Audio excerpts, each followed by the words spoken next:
The issue is that when you have these metals coming together, they actually behave differently compared to how the individual contaminants would have behaved.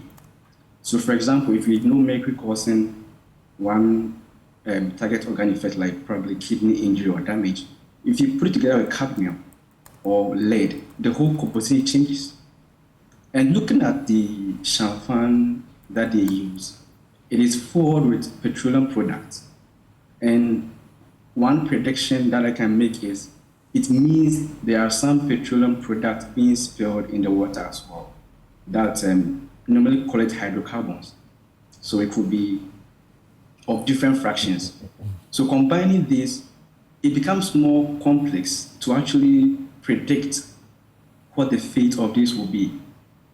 And in the acute phase, we are going to actually um, recognize this effect only if the concentrations are very high enough.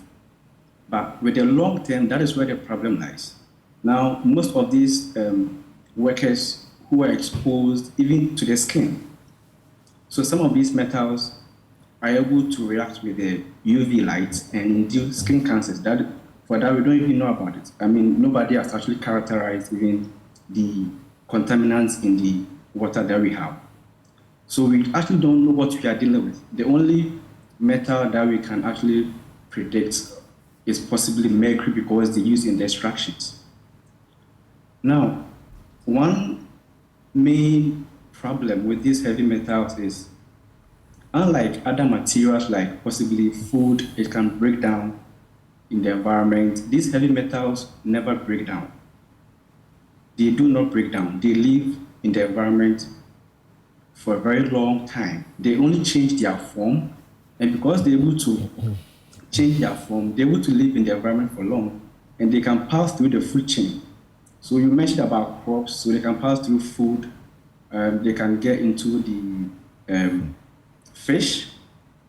So one other challenge is, I know people who are far away from these mining communities might possibly think they are safe, but considering the nature of the contaminants at hand, they are not.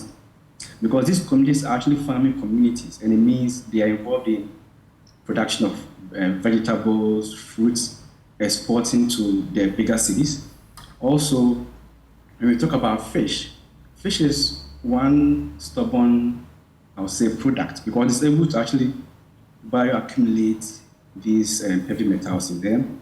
And these heavy metals, the most susceptible groups that we have are children, pregnant women, and even the elderly.